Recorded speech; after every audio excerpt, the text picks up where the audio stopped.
കോഴിക്കോട് നിന്നാണ്. ഹായ്. പിന്നെ ചോദ്യതാണ്, ഈ ഒരു 18 വർഷത്തോളം ഈ സിനിമാ മേഖലയിൽ പിടിച്ചു നിൽക്കുക എന്നത് വളരെ പ്രയാസകരമായ ഒരു കാര്യമാണ്.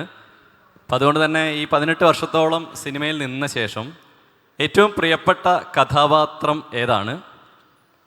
രണ്ടാമത്തെ ഒരു ചെറിയ കാര്യം സൂചിപ്പിക്കാൻ വേണ്ടിയിട്ടാണ്. മാമിനെ ഇപ്പം ഈ സംസാരിച്ച ശേഷം ഈ ആദ്യത്തെ സിനിമ മുതൽ ഈ സിനിമ വരെ ഇത്രയും കാലത്തിന് ശേഷം സൗന്ദര്യം കൂടി വരുന്നതായിട്ടാണ് ഞങ്ങൾക്ക് അനുഭവപ്പെട്ടത്. അതിനോടൊപ്പം തന്നെ അതിമനോഹരമായൊരു പേഴ്സണാലിറ്റി കൂടി ഉണ്ട് എന്നുള്ള കാര്യം കൂടി സൂചിപ്പിക്കട്ടെ.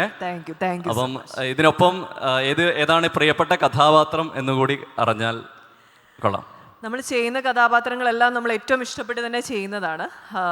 പക്ഷെ ചിലപ്പോൾ നമുക്ക് ഈ പറയുന്നത് പോലെ അതിൽ ഏറ്റവും ഇൻവോൾവ് ചെയ്ത് വർക്ക് ചെയ്യാനുള്ള സാഹചര്യങ്ങളൊക്കെ ചിലപ്പം നമുക്ക് ഉണ്ടാവണം എന്നില്ല. നമ്മളൊരു കഥ കേട്ട് ചിലപ്പോൾ നമുക്ക് അതിൻ്റെ സ്ക്രിപ്റ്റ് കിട്ടണം എന്നില്ല, നമ്മൾ എത്ര ചോദിച്ചാലും ചിലപ്പോൾ കിട്ടണം എന്നില്ല. അല്ലെങ്കിൽ ഷൂട്ടിൻ്റെ സമയം അവിടെ വന്ന് ആ സമയം ബ്രീഫ് ചെയ്യുന്ന ചില കാര്യങ്ങൾ വെച്ചിട്ടായിരിക്കും നമുക്ക് ചെയ്യുക. അല്ലെങ്കിൽ ആ ഒരു സപ്പോർട്ട് സിസ്റ്റം ചിലപ്പം കിട്ടണം എന്നില്ല നമുക്ക്.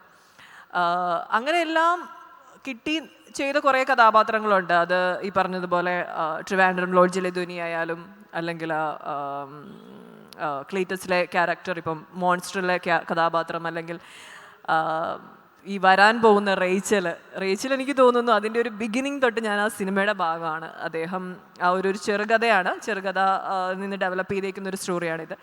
ആ സ്റ്റോറി എനിക്ക് അദ്ദേഹം എന്നെ വെച്ച് തന്നെ അവർ പ്ലാൻ ചെയ്തതാണ്. അതുകൊണ്ട് തന്നെ ഫസ്റ്റ് കഥ വന്ന് പറയുന്നത് എൻ്റെ അടുത്താണ്. അപ്പോൾ അതിൻ്റെ ഒരു ബിഗിനിങ്, ആ പ്ലാനിൻ്റെ തോട്ട് പ്രോസസ്സ് നടക്കുന്ന സമയം തൊട്ട് ആ സിനിമയുടെ ഭാഗമാണ് ഞാൻ. അപ്പോൾ എനിക്കറിയാം, റേച്ചലിനെ നന്നായിട്ടറിയാം, റേച്ചലിനൊപ്പമുള്ള കഥാപാത്രങ്ങളെ നന്നായിട്ടറിയാം, ആ സിനിമയെ നന്നായിട്ടറിയാം. അങ്ങനെ ചെയ്തേക്കുന്ന ഒരു സിനിമയാണ്. അതിൻ്റെ 100% നമ്മൾ എഫേർട്ട് ഇട്ട് തന്നെ ചെയ്തൊരു സിനിമയാണ്. അതിൽ ഞാൻ ചെയ്യാത്ത കാര്യങ്ങളൊന്നുമില്ല. അത്ര ഭയങ്കര രസകരമായിട്ടുള്ള ഇൻട്രസ്റ്റിംഗ് ആയിട്ടുള്ള ഒരു ജോണർ പിടിച്ചു പോകുന്നൊരു മൂവി തന്നെയാണ്. അപ്പം എനിക്ക് തോന്നുന്നു അത് ഇറങ്ങുമ്പം ആളുകൾക്കും ആ ഒരു ഞാൻ പറയുന്ന കാര്യവുമായിട്ട് റിലേറ്റ് ചെയ്യാൻ കഴിയുമെന്ന് എനിക്ക് തോന്നുന്നു. മേ ബി അങ്ങനെയെങ്കിൽ എനിക്ക് ഏറ്റവും എടുത്തു പറയാൻ കഴിയുന്ന ഒരു കഥാപാത്രം അതാണ്. അങ്ങനെയാണെങ്കിൽ മേ ബി ആളുകളും അത് സ്വീകരിക്കുമെന്ന് ഞാൻ പ്രതീക്ഷിക്കുന്നു. അങ്ങനെ തന്നെ ആ ഒരു തോട്ട് അവർക്കും വരുമെന്ന് പ്രതീക്ഷിക്കുന്നു.